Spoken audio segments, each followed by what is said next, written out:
Oke, selamat malam ya, Frater, Bapak Ibu guru dan juga teman-teman rekan calon guru penggerak ya. Malam hari ini saya baru menyelesaikan tugas saya terkait dengan demonstrasi kontekstual pendidikan yang berpihak pada murid. Nah, di sini saya mengambil magang literasi dan P5 SMP Katolik Pater Maumere sebagai sebuah strategi untuk mewujudkan pendidikan yang berpihak pada murid dan tentunya menyelamatkan ya. Nah pemirsa, saya coba sedikit memberikan gambaran garis besarnya terkait dengan kegiatan apa yang saya ulas di sini ya. Nah, kalau pemirsa lihat, saya mulai dengan sebuah puisi yang mana puisi ini memberikan inspirasi sebagai guru penggerak atau calon guru penggerak angkatan 7 dari Sika ya, dan juga kepada teman-teman yang sedang berjuang bersama saya malam hari ini. Lalu di sini juga saya coba mulai dengan sebuah latar belakang terkait dengan mengapa saya memulainya dengan sebuah puisi sebagai orientasi awal saya untuk mengantar materi tentang strategi pembelajaran yang berpusat pada murid.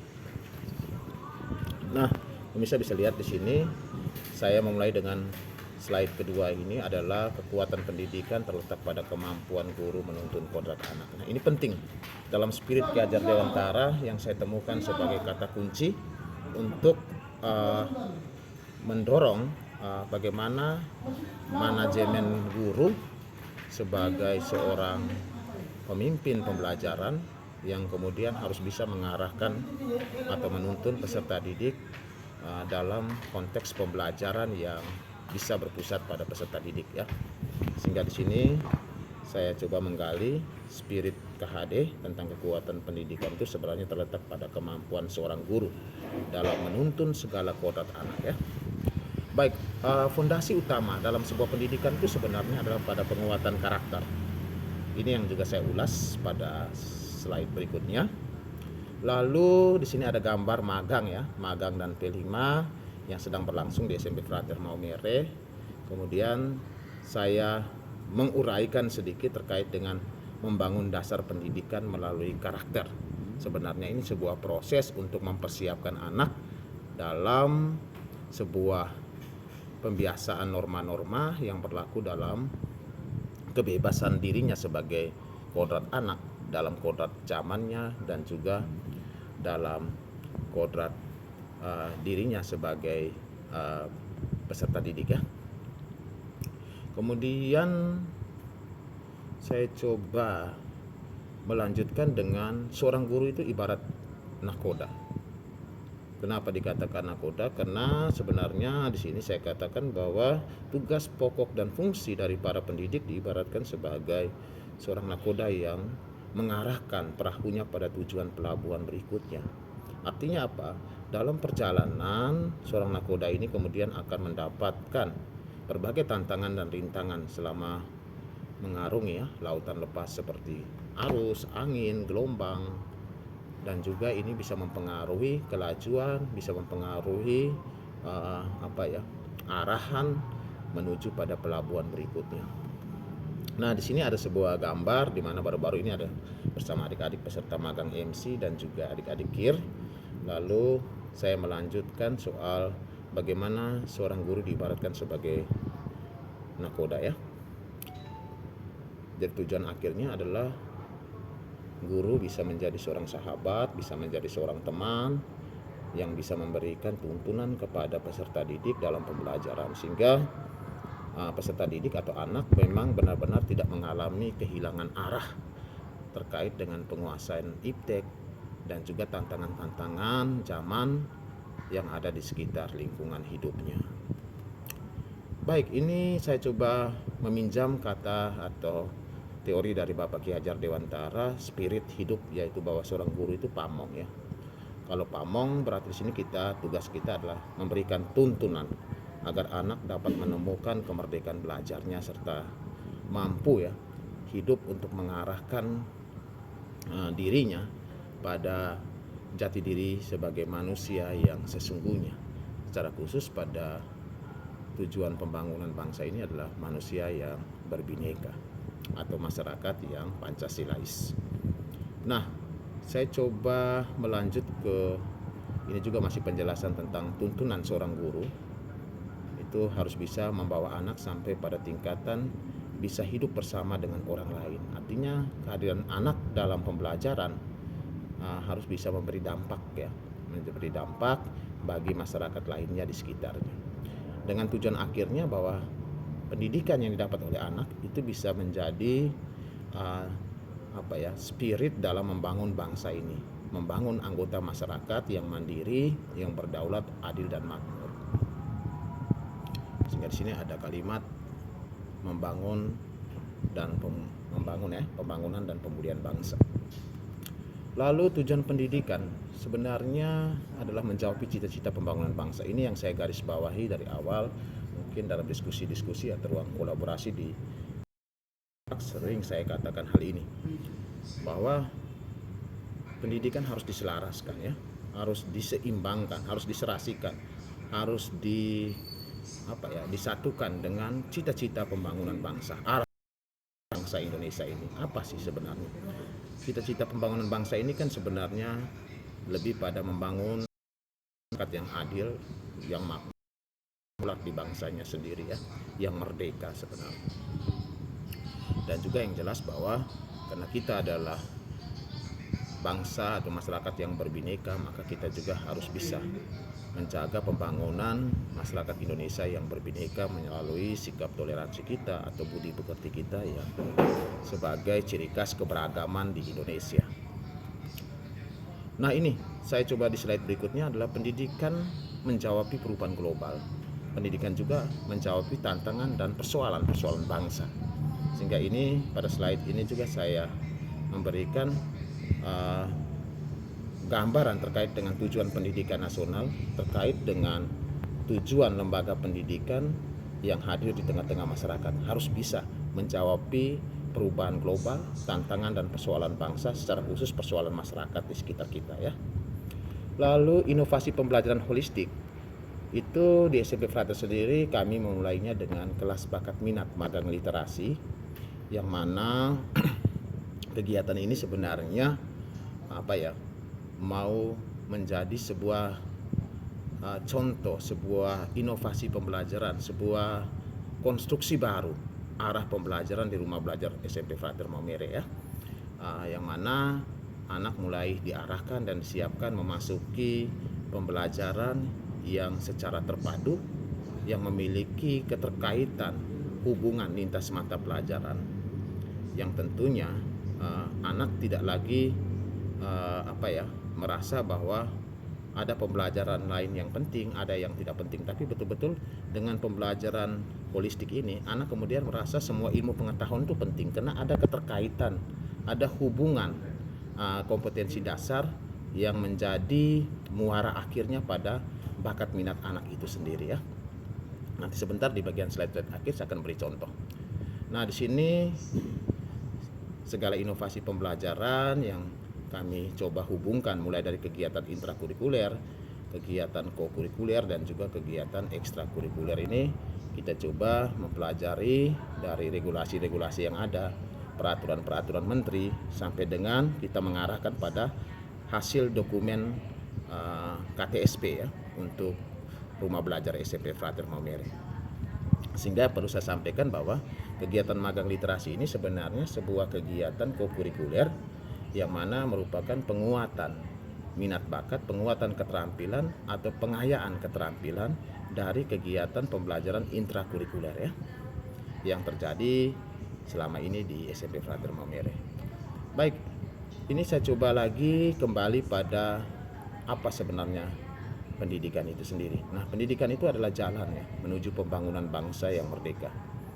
Jadi cita-cita pendidikan sudah pasti harus sejalan dan selaras dengan solusi membangun kemerdekaan bangsa.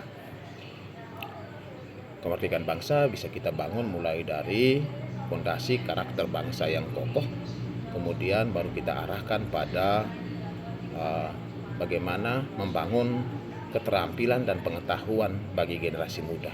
Sehingga yang perlu kita persiapkan untuk menjawab, untuk masuknya pengetahuan dan keterampilan adalah karakter generasi muda yang harus disiapkan dengan baik, sehingga ada penerimaan, ada keterbukaan peserta didik, ada kesiapan peserta didik untuk melaksanakan atau mengaktualisasikan segala pengetahuan yang dimilikinya dalam konteks kehidupan sehari-hari ya.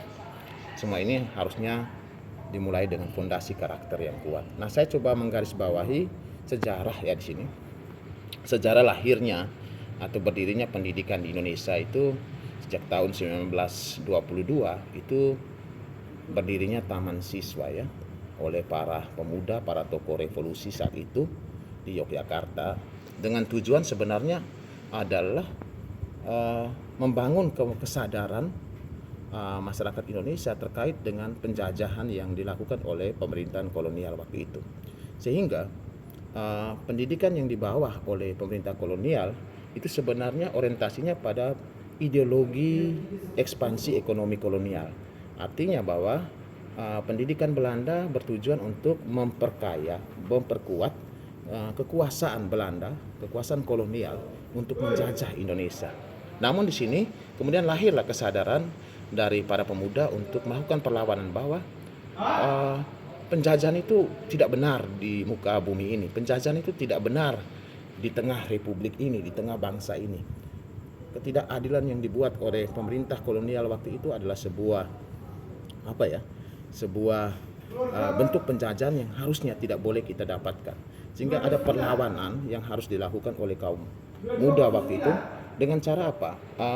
Melakukan atau membangun kegiatan-kegiatan diskusi, membangun kegiatan-kegiatan pembelajaran yang mengarah pada kegiatan literasi, baca tulis dan juga numerasi ya.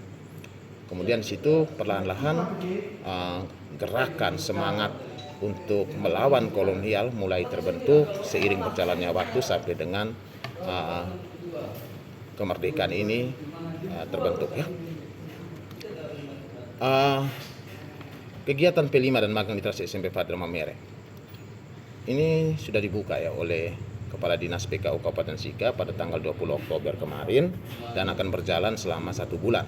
Dan sampai dengan hari ini, saat ini sudah 2 minggu ya, 2 pekan kita menjalani. Dan kegiatan ini melibatkan untuk P5 itu untuk peserta didik kelas 7 sebagai kokurikuler yang mengarah pada penguatan karakter, sedangkan bonusnya adalah proyek keterampilan yang didapat oleh peserta didik kelas 7. Lalu di kelas 8 dan 9 sendiri itu ada kegiatan magang literasi yang melibatkan 19 bidang magang Bapak Ibu sekalian ya. Nah, di sini saya coba menggambarkan kata kunci lagi, yaitu magang literasi dan P5 merupakan strategi ya pembelajaran yang menyelamatkan dan mencapai kebutuhan siswa. Nah, apa yang mau dijawab di sini? Sebenarnya bahwa kegiatan P5 orientasinya itu adalah bagaimana pengembangan dan penguatan karakter peserta didik.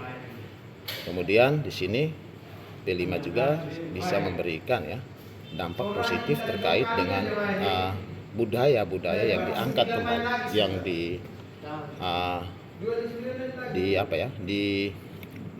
dibudayakan kembali di lingkungan pembelajaran khususnya di SMP Fatir Maumere melalui tema kegiatan kearifan lokal dan juga gaya kehidupan berkelanjutan.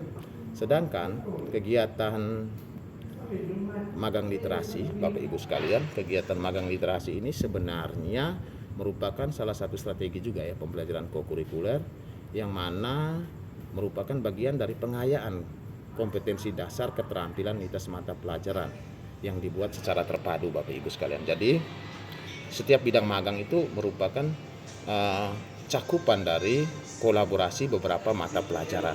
Jadi anak menguasai satu bidang tapi dia belajar beberapa tujuan KD yang ada pada mata pelajaran intrakurikuler lainnya. Nanti kita lihat pada slide berikutnya. Di sini saya coba menggambarkan kerangka dan alur pembelajaran magang literasi SMP Fatir Maumere. Di sini saya kasih contoh tadi musikalisasi puisi, salah satu bidang ya magang. Ketika anak mempelajari atau memilih bidang musikalisasi puisi yang merupakan bakat minatnya, sebenarnya anak di sini juga memilih beberapa mata pelajaran yang kemudian akan dipelajari secara kontekstual. Nah, apa saja mata pelajaran yang nanti dipelajari dalam musikalisasi puisi? Pertama, anak pasti akan mempelajari bahasa Indonesia, bahasa Inggris yang berkait dengan unsur-unsur penulisan puisi secara bahasa Indonesia ataupun secara bahasa Inggris. Lalu anak juga kemudian akan mempelajari mata pelajaran seni budaya yang berkaitan dengan unsur-unsur musik atau pemilihan musikal, notasi nada. Di sini anak-anak akan belajar seni budaya ya. Kemudian karena di dalam musikalisasi puisi juga kolaborasi gerak dibutuhkan, maka di sini anak akan belajar tentang gerakan seni tari atau gerakan yang bisa menghidupkan ekspresi dalam membaca atau memainkan, menyanyikan puisinya. Sehingga ketika anak bergerak di sini kita membutuhkan mata pelajaran PJOK. Apa yang bisa dikontribusikan oleh PJOK? Anak bisa belajar senam dasar yang bisa mengarahkan pada keterampilan gerakan atau blocking pada saat membawakan puisi. Termasuk pada materi gerak ini juga sebenarnya kontekstualnya pembelajaran IPA yang berkaitan dengan gerak atau gaya dan juga termasuk bunyi-bunyi yang dihasilkan dari fasilitas atau alat-alat dalam menyajikan puisi ya. Jadi di sini sebenarnya kontekstual pembelajaran yang terpadu dan holistik ini itu terdapat pada bidang magang musikalisasi puisi. Ini yang saya maksudkan tadi, bahwa anak menguasai satu bakat, minat dan bakat, tapi anak mempelajari kontekstual beberapa mata pelajaran yang merupakan pengayaan dari intrakurikuler. Baik, saya lanjutkan Bapak Ibu sekalian. Kalau kerangkanya seperti ini ya, kerangka dan alur pembelajaran magang literasi, saya coba untuk menggambarkan sampai dengan pada bidang akhirnya bahwa ada keterkaitan bidang musikalisasi puisi dengan kearifan lokal atau sosiokultur masyarakat Sika. Jadi di sini materi mulok bisa masuk untuk membawa konten puisi dalam bentuk bahasa daerah yang ada di Kabupaten Sika ya. Lalu bukti nyata pembelajaran P5 di SMP Katolik Frater Maumere ini sebanyak 302 siswa ya, kelas 7 ini telah berproses dan menghasilkan berbagai bentuk proyek atau produk ya yang merupakan karya nyata di kegiatan P5.